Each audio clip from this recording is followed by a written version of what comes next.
अस्सलाम वालेकुम dear students. JEST science में साइंस पोर्शन की तैयारी हम कर रहे हैं और इस सिलसिले में हमने अपने सिलेबस का सबसे पहला टॉपिक जो है सेल, उससे जो है वो अपनी प्रिपरेशन को स्टार्ट किया है और उसकी एक वीडियो पार्ट 1 जो आप देख चुके हैं, जिसमें हमने सेल का इंट्रोडक्शन, उसके कंपोनेंट्स और उसमें सेल वाल का स्ट्रक्चर और सेल मेम्ब्रेन के स्ट्रक्चर को समझने की कोशिश की। इस वीडियो में हम पढ़ेंगे फंक्शंस ऑफ सेल मेम्ब्रेन के बारे में। तो अगर हम सेल मेम्ब्रेन के फंक्शंस के हवाले से बात करें तो सेल मेम्ब्रेन का एक फंक्शन जो है वो बड़ा सिंपल और एक ही फंक्शन है, लेकिन बड़ा सिग्निफिकेंट जो है वो इसका रोल होता है कि ये करती क्या है। इट चेक्स और regulate the movement of ions और मॉलिक्यूल्स और मटेरियल अक्रॉस द मेम्ब्रेन। ठीक है जी, क्योंकि हम अपनी डेफिनेशन में पढ़ चुके हैं कि सेल जो होता है वो स्ट्रक्चरल और फंक्शनल यूनिट होता है। तो सेल का स्ट्रक्चरल और फंक्शनल यूनिट होने का मतलब ये है कि जितनी भी केमिकल एक्टिविटीज़ होती हैं वो सेल के अंदर होती हैं, और इन केमिकल एक्टिविटीज़ के लिए जो रॉ मटेरियल रिक्वायर्ड है वो अल्टीमेटली तौर पर वो सेल से बाहर मौजूद होता है। तो जो रॉ मटेरियल है, ठीक है जी, फॉर एग्जांपल वो सर्टेन आइंस हैं, वो मॉलिक्यूल्स हैं, ठीक है जी, जो किसी भी केमिकल एक्टिविटी या रिएक्शन का हिस्सा बनेंगे, वो मॉलिक्यूल्स सेल के अंदर जब एंटर होंगे तो अल्टीमेटली तौर पर वो इस सेल मेम्ब्रेन या प्लाज्मा मेम्ब्रेन से होकर गुजरेंगे। ठीक है जी। इसी तरीके से जब किसी केमिकल एक्टिविटी के परफॉर्म होने के बाद, एग्जीक्यूट होने के बाद सेल के अंदर कोई सर्टेन प्रोडक्ट बनती है, तो ये प्रोडक्ट अगर सेल के अंदर ही इसकी नीड है तो ये सेल के अंदर ही यूटिलाइज होगी, लेकिन अगर इसने यहाँ से सेल से बाहर जाना है, यानी ये किसी और सेल में या आउटसाइड द सेल जो है वो इसकी कोई यानी कि फंक्शन है, तो इस प्रोडक्ट ने जो यहाँ पर इस सेल के अंदर तैयार हुई है, ये प्रोडक्ट यहाँ सेल से बाहर जाएगी, ये प्रोडक्ट सेल से बाहर जो है वो जाएगी।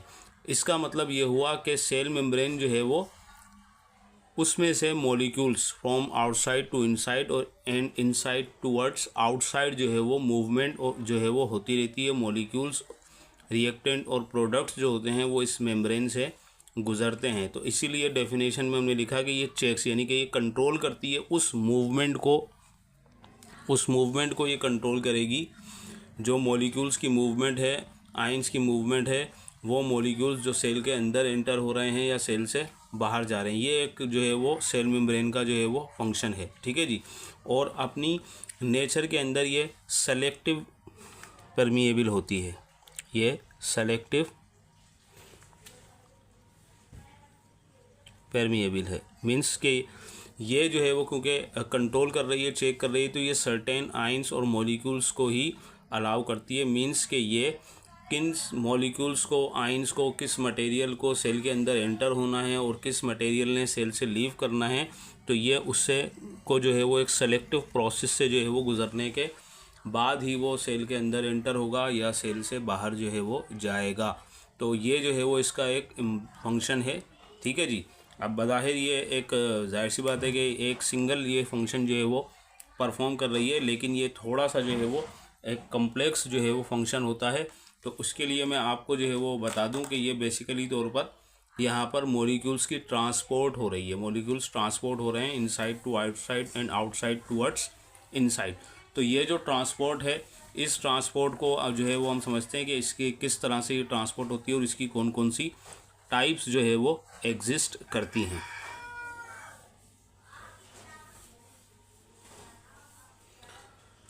तो अगर हम इन मॉलिक्यूल्स की ट्रांसपोर्ट की बात करें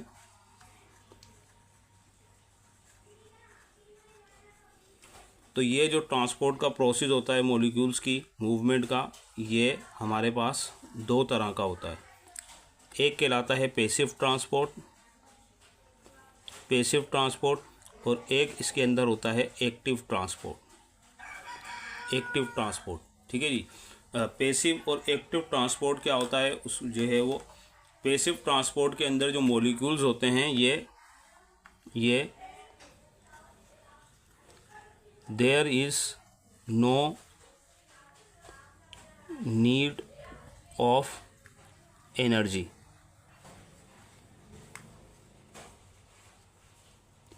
ATP from higher to lower concentration।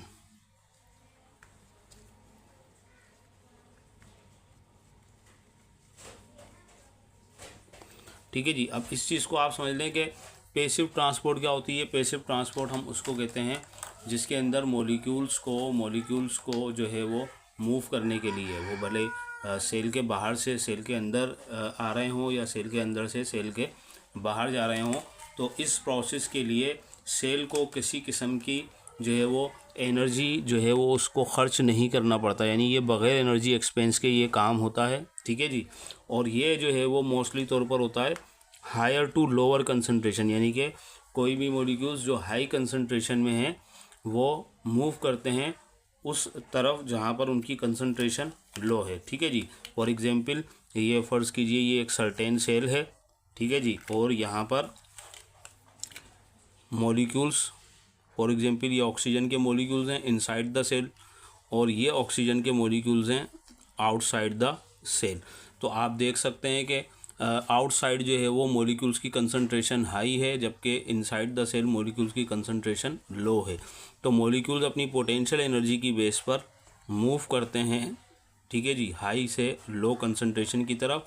और इसमें किसी किस्म की कोई एक्स्ट्रा एनर्जी, ख़ास तौर पर जो लिविंग सिस्टम में एनर्जी अवेलेबल होती है ATP, एडेनोसाइन ट्राइफॉस्फेट, इस एनर्जी का कोई एक्सपेंस इसमें यानी कि कोई ख़र्चा नहीं होता।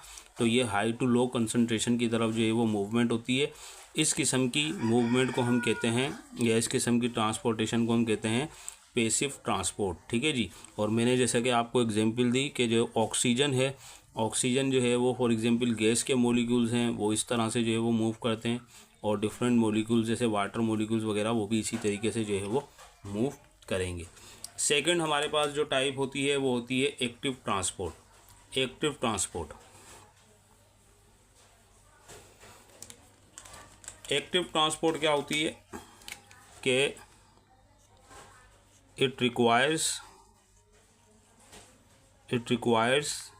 The energy in form of ATP and it take place from low to higher concentration, low to higher concentration. ठीक है जी। ये दूसरी टाइप होती है एक्टिव ट्रांसपोर्ट। और इस एक्टिव ट्रांसपोर्ट के अंदर क्या होगा कि मॉलिक्यूल्स जो होते हैं, एक तो उनको मूव करने के लिए एक्स्ट्रा एनर्जी रिक्वायर्ड होती है, जो कि सेल जो है वो उसका यानी कि अपना खर्च करना पड़ता है, उसको जो है वो एनर्जी यूटिलाइज़ करनी पड़ती है। और वो एनर्जी अवेलेबल होती है सेल के अंदर ATP की शक्ल में, एडेनोसाइन ट्राइफॉस्फेट की शक्ल में। और इसके अंदर जो मूवमेंट हैं वो मूव करते हैं लोअर कंसंट्रेशन से, यानी जहाँ उनकी कंसंट्रेशन लो है वहाँ से वो मूव करेंगे उस तरफ जहाँ उनकी कंसंट्रेशन जो होती है वो हाई होती है। अगेन फॉर एग्जांपल ये एक सेल है और सर्टेन मॉलिक्यूल्स जो है वो उसमें यहाँ पर उनकी concentration inside the cell high है, जबकि आउटसाइड द सेल उसकी कंसंट्रेशन लो है। ठीक है जी। लेकिन उसके बावजूद भी मॉलिक्यूल्स जो है वो मूव कर रहे हैं इनसाइड द सेल, मीन्स कि वो लो कंसंट्रेशन से, वो लो कंसंट्रेशन से मूव कर रहे हैं कहाँ पर, हाई कंसंट्रेशन की तरफ। तो इसके लिए जो है वो, इसके लिए एनर्जी रिक्वायर्ड होगी ATP की शक्ल में। और इस किस्म की जो ट्रांसपोर्ट होती है इसको हम कहते हैं एक्टिव ट्रांसपोर्ट, इसको हम कहते हैं एक्टिव ट्रांसपोर्ट। ठीक है जी।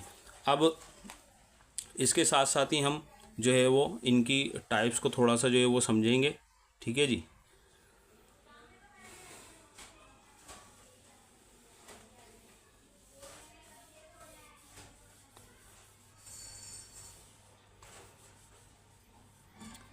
पहले हम बात करेंगे पेसिव ट्रांसपोर्ट जो है उसकी टाइप्स के बारे में, पेसिव ट्रांसपोर्ट की टाइप्स के बारे में। तो पैसिव ट्रांसपोर्ट की जो टाइप्स हैं वो दो तरह की हैं, एक ऑस्मोसिस और दूसरी डिफ्यूजन। ठीक है जी। ऑस्मोसिस क्या होता है? ऑस्मोसिस के अंदर movement of water molecules from higher to lower concentration. और डिफ्यूजन में movement of gaseous molecules from higher to lower concentration. ठीक है जी। ये मैं डेफिनेशन सिर्फ इसलिए नहीं लिख रहा हूँ ताकि जो है वो मेरा भी वक्त बचे और आपका भी, क्योंकि एक जैसी डेफिनेशन है। फ़र्क सिर्फ ये है कि ऑस्मोसिस के अंदर जो है वो देखा जाएगा वाटर मॉलिक्यूल्स की मूवमेंट को, और वाटर मॉलिक्यूल्स के अलावा किसी भी तरह के गैसियस मॉलिक्यूल्स अगर हैं तो वो जो है वो मूव करेंगे हायर से लोअर कंसंट्रेशन, यानी जहाँ उनकी कंसंट्रेशन हाई है वहाँ से वो मूव करेंगे उस जगह पर जहाँ उनकी कंसंट्रेशन कम है। तो क्योंकि यहाँ पर कंसंट्रेशन हाई से लो की तरफ मॉलिक्यूल्स मूव कर रहे हैं, तो इसके लिए किसी किस्म की एनर्जी की ज़रूरत नहीं होगी। जैसा कि मैंने आपको बताया कि पैसिव ट्रांसपोर्ट में एनर्जी जो है वो उसकी रिक्वायरमेंट्स नहीं होती हैं। तो एग्जाम्पल अगर मैं आपको बताना चाहूँ तो जो गैसेस हैं, फॉर एग्जांपल ऑक्सीजन है, कार्बन डाइऑक्साइड है, वाटर है, ठीक है जी, ये सब जो सेल के अंदर एंटर होते हैं या सेल को ये लीव करते हैं। फॉर एग्जांपल जब हम सांस लेते हैं तो ऑक्सीजन सेल के अंदर आएगी और कार्बन डाइऑक्साइड लीव करेगी। तो वो जिस प्रोसेस के तहत लीव करेगी उसको हम कहते हैं डिफ्यूजन, मूवमेंट ऑफ मॉलिक्यूल्स जो हायर कंसंट्रेशन से लो कंसंट्रेशन की तरफ जो है वो मूव करेंगे। इसी तरीके से अगर सेल के इनसाइड जो है वो वाटर मॉलिक्यूल्स जो है उनकी कंसंट्रेशन हाई है और बाहर कंसंट्रेशन कम है, तो ये water molecules outside the cell move करना शुरू कर देंगे। इस प्रोसेस को हम कहेंगे ऑस्मोसिस। तो ये दो टाइप्स होती हैं पैसिव ट्रांसपोर्ट की, जिसमें ऑस्मोसिस और डिफ्यूजन, जिसमें मॉलिक्यूल्स हाई कंसंट्रेशन से लो कंसंट्रेशन की तरफ मूव करते हैं।